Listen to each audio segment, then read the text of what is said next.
అంతా మంచినానుల్లా మరి ముచ్చట్లు షురు చేసుకుందామా చలో పాండ్రి టేస్టీగా ఆయిల్ సమర్పించు ధూమ్ దా ముచ్చట్లు షురు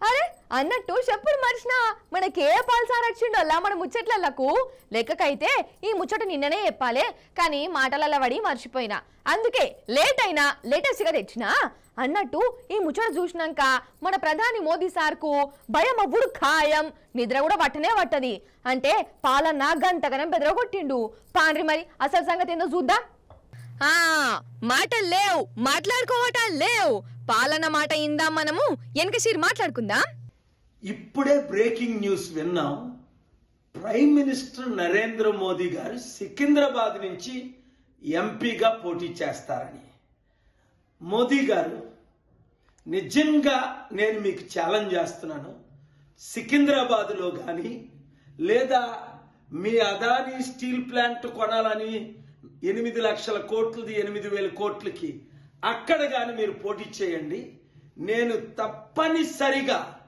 మీ మీద పోటీకి నిలబడతాను మా తెలుగు సత్తా అప్పుడు ఎన్టీఆర్ గారు ఇందిరాగాంధీకి చూపించారే ఇప్పుడు మా తెలుగు సత్తా మీకు మీ బీజేపీకి చూపిస్తాం 20 కోట్లు ఉద్యోగాలు ఇచ్చారని మీకు ఓట్లేయాలా సంవత్సరానికి 1,00,000 కోట్లు కాంగ్రెస్ పార్టీ అప్పు చేస్తే మీరు నెలకు 1,00,000 కోట్లు అప్పు చేసి 130 లక్షల కోట్లు అప్పు చేశారని మీకు ఓటేయాలా ఇచ్చిన వాగ్దానాలు ఒకటి నెరవేర్చలేనందుకు ఓట్లేయాలా నల్లధనం తీసుకొచ్చి ప్రతి ఒక్కరికి 15 లక్షల రూపాయలు ఇస్తానని 15 రూపాయలు ఇవ్వనందుకు ఓటేయాలా మా 2 తెలుగు రాష్ట్రాల 1,00,000 కోట్లు తీసుకెళ్లి గుజరాత్ను అభివృద్ధి చేసినందుకు ఓటేయాలా దేని కొరకు ఓటేయాలి 7569441275 అందరూ రండి కలిసి పోరాడదాం ఈ మంచి అవకాశాన్ని వినియోగిద్దాం చిత్తుగా ప్రధానమంత్రిని ఓడిద్దాం అది సవాల్ అంటే అది షర్త్ అంటే అది ఛాలెంజ్ అంటే అటు మోదీ సారు ఇటు పాలన్న మోదీ సార్ మీద పాలన్న పోటీ చేస్తాడట మోదీ సార్కు దమ్ము ఉంటే పాలన మీద పోటీ చేసి గెలవమని ఛాలెంజ్ చేసిండు నేను తప్పనిసరిగా మీ మీద పోటీకి నిలబడతాను ఇప్పుడు మా తెలుగు సత్తా మీకు మీ బీజేపీకి చూపిస్తాం వారెవ్వా అగర్సే వీళ్ళిద్దరు కనుక ఒకరి మీద ఒకరు పోటీ పడితే పోటీ మామూలుగా ఉండదు కావచ్చు సమ ఉజ్జీల సమరము తాడో పేడో అని అంటారు చూడు అగో గసొంటి పోటీ ఉంటది కావచ్చు అని అంటుర్రోళ్ళ జనాలు ఇక ఇంకో దిక్కు పాలన పెట్టిన ఈ ఛాలెంజ్ ను ఒప్పుకొని తీరాలే మోదీ సార్ పోటీ చేసుడే కావాలే భయపడి వెనుకకు మర్రద్దు అని ఆల్ ఇండియా కేపాల అభిమాన సంఘము గాజుల రామారం శాఖోళ్ళు కూడా డిమాండ్ చేస్తుర్రట అగో గట్లున్నదోళ్ళ కథ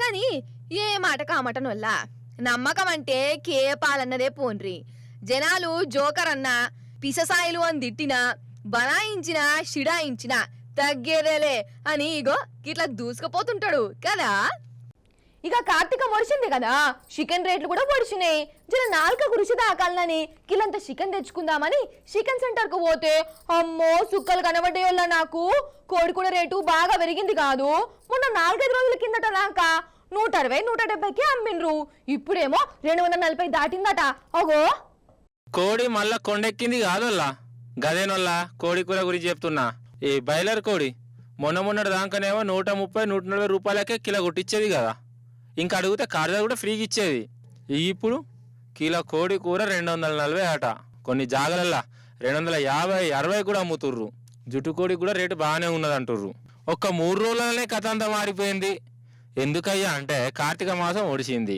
ఇక ఇన్నొద్దులు నీసుకు దూరంగా ఉన్నోళ్ళు ఇక కోడి మీద పడ్డారు ఇది చాలా కానీ ఇది పెళ్లిళ్ళ సీజన్ అట పెళ్లిళ్ళు పేరంటాలు షాన్నే ఉన్నాయి కోళ్ళు దిగుతూనే ఉన్నాయి అందుకే గింత డిమాండ్ అని అంటుర్రు అటు కోడిగుడ్ల రేటు కూడా పిరమైన వల్ల 7 రూపాయల దాకా పోయిందని అంటుర్రు ఇక చెప్పుర్రి కథ అంటే కోడికి కూడా టైం వచ్చిందంటే గిదే కావచ్చు కదా సరే చికెన్ రేట్ ఎక్కువ కదా ఇంకో 100-150 పెడితే అర్ధ కిలోనో 3/4 కిలోలో మటన్ వస్తుంది కదా తెచ్చుకుందామని పోతే ఆ మటన్ కూడా ఇంకా సుక్కలు చూంచింది 1000 రూపాయలు దాటిందట కిలో మటన్ అందుకే 2 జేబులు చేతిలో పెట్టుకుని మళ్ళీ చికెన్ సెంటర్కే రావాల్సి వచ్చింది ఇక రేట్లు పెరిగితే తినకుంటుంటామా కదా ఈ పైసలకు నవ్వడెత్తు ఏం పైసలో ఏందో నెత్తి మీద పోసుకుంటారా అసలు అరే పైసల కోసము పానాలు తీసుడేందోల్లా కదా. గా నిజామాబాద్ కాడ ఒకడు గిట్లనే ఆస్తి కోసము దోస్తు కుటుంబాన్ని కథం చేసి పడేసిండు. ఒక్కరిని కాదు ఇద్దరిని కాదు 6గురిని చంపిండు. ఇక చెప్పుర్రి వాడు ఎంత పెద్ద యానిమల్ గాడో ఎంత పెద్ద సైకో గాడో. అగో నిజం చెప్తున్నా, దోస్త్ మేరా దోస్త్ తూ హీ మేరీ జాన్, స్నేహమేరా జీవితం స్నేహమేరా శాశ్వతం. ఇగో గిసొంటి పాటలన్నీ వేస్ట్ ముచ్చట్లే, ఉద్దర పాటలే. అగో నిజామాబాద్ కాడ చూడుర్రి, ఒకడు దోస్తుగా నాస్తి మీద కన్నేసి కుటుంబాన్నే చంపి పడేసిండు. ఇగో వీడేవాడు ప్రశాంత్ గాడు. వీని నోట్ల మన్ను బొయ్యా ఉత్త పుణ్యానికి 6గురి పానం తీసిండోల్లా. అయితే ఉమ్మడి నిజామాబాద్ జిల్లా మక్లూర్లో ఉండే ప్రసాదును ఈ ప్రశాంత్ జాన్ జిగ్రి జబ్బా దోస్తులు. అయితే ప్రసాద్కు అప్పట్లా ఏదో తక్లీఫ్ వస్తే ప్రశాంత్ ఆదుకున్నాడట. ఇక గిట్లా ఆదుకున్నాడు కదా అని ఈ ప్రశాంత్ కు 10 లక్షలు అప్పించిండట. ఇంకేదో అవసరం పడితే ఈయన ఉండే ఇల్లు టెంపరవరీగా ప్రశాంత్ పేరు మీద రాసిండట, దోస్తుగాడే కదా అని. మరి దోస్తు గట్ల నమ్మినప్పుడు ఏం చెయ్యాలి? నమ్మకంగా ఉండాలనా లేదా? కానీ వీడు నట్టెట్ట ముంచిండోల్లా. ఈ ప్రసాద్ కుటుంబాన్ని లేకుండా చేస్తే 10 లక్షలు ఎగ్గొట్టొచ్చు, ఈ టెంపరవరీ ఇల్లును పర్మనెంట్ గా చేసుకోవచ్చు అని దిక్కుమల ఆలోచన వచ్చింది. ఇక వాళ్ళను సంపే పని పెట్టుకున్నాడు. ఈ ప్రశాంత్ గానికి వాడి తల్లి ఉన్నో ఇంకో 4గురు సాయంగా ఉన్నారు. అందరు కలిసి ఈ 6గురిని అప్పుడొకరిని ఇప్పుడొకరిని చంపుకుంటూ ఉన్నారోల్లా. 6గురిని చంపుడంటే ఏందన్నట్టు అసలు? వీళ్ళు మనుషులా రాక్షసులా? అయితే గిట్లా చంపినోడు ఎంత దూరమని ఉరుకుతాడోల్లా.